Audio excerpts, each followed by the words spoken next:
Hello माँ, मैं रवि बोल रहा हूँ। कैसी हो माँ? मैं ठीक हूँ बेटे।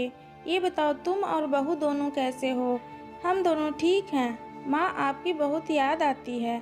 अच्छा सुनो माँ, मैं अगले महीने इंडिया आ रहा हूँ तुम्हें लेने। क्या? हाँ माँ, अब हम सब साथ ही रहेंगे। नीतू कह रही थी माँ जी को अमेरिका ले आओ। बाहर अकेली बहुत परेशान हो रही होगी। हेलो, सुन रही हो माँ? हाँ हाँ बेटे। बूढ़ी आंखों से खुशी की आंसू धारा बह निकली। बेटे और बहू का प्यार नस नस में दौड़ने लगा। जीवन के 70 साल गुजार चुकी सवित्री ने जल्दी से अपने पल्लू से आंसू पोंछे और बेटे से बात करने लगी। पूरे 2 साल बाद बेटा घर आ रहा था। बूढ़ी सवित्री ने मोहल्ले भर में दौड़ दौड़ कर ये खबर सबको सुना दी। सभी खुश थे कि चलो बुढ़ापा चैन से बेटे और बहू के साथ गुजर जाएगा। रवि अकेला आया था। उसने कहा कि माँ, हमें जल्दी ही वापस जाना है, इसलिए जो भी रुपया पैसा किसी से लेना है वो लेकर रख लो, और तब तक मैं किसी प्रॉपर्टी डीलर से मकान की बात करता हूँ। मकान? माँ ने पूछा। हाँ माँ, ये मकान बेचना पड़ेगा, वरना कौन इसकी देखभाल करेगा? हम सब तो अब अमेरिका में ही रहेंगे। बूढ़ी आंखों ने मकान के कोने कोने को ऐसे निहारा जैसे किसी अबोध बच्चे को सहला रही हो।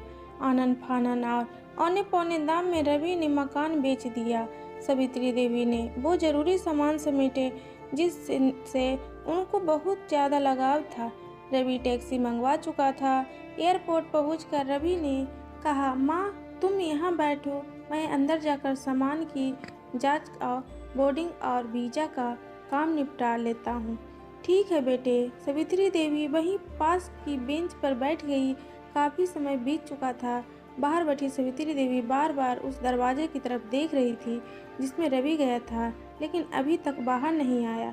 शायद अंदर बहुत भीड़ होगी सोचकर बूढ़ी आंखें फिर से टक की आवाज़ लगाने लगती। अंधेरा हो चुका था। एयरपोर्ट के बाहर गहमा गहमी कम हो चुकी थी। माँ जी, किस से मिलना है? एक कर्मचारी ने वृद्ध से पूछा। मेरा बेटा अंदर गया था टिकट लेने, वो मुझे अमेरिका लेकर जा रहा है, सवित्री देवी ने घबराकर कहा। लेकिन अंदर तो कोई पैसेंजर नहीं है। अमेरिका जाने वाली फ्लाइट तो दोपहर में ही चली गई है। क्या नाम था आपके बेटी का? कर्मचारी ने सवाल किया। रवि। सावित्री के चेहरे पर चिंता की लकीरें उभर आई। कर्मचारी अंदर गया और कुछ देर बाद बाहर आकर बोला, माँ जी, आपका बेटा रवि तो अमेरिका जाने वाली फ्लाइट से कब का जा चुका। क्या? वृद्ध की आंखों से आंसुओं का सैलाब फूट पड़ा। बूढ़ी माँ का रोम रोम कांप उठा। किसी तरह वापस घर पहुंची जो अब बीत चुका था। रात में घर के बाहर चबूतरे पर सो गई।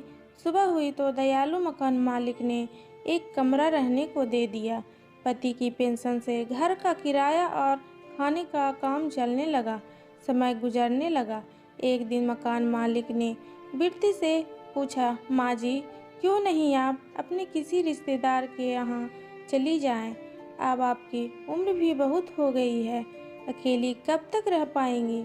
हाँ, चली तो जाऊं, लेकिन कल को मेरा बेटा आया तो यहाँ फिर कौन उसका ख्याल रखेगा?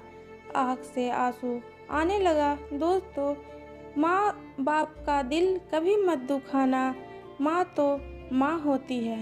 दोस्तों, अगर ये वीडियो पसंद आए तो एक कमेंट ज़रूर करना, लाइक करें, शेयर करें और सब्सक्राइब करें।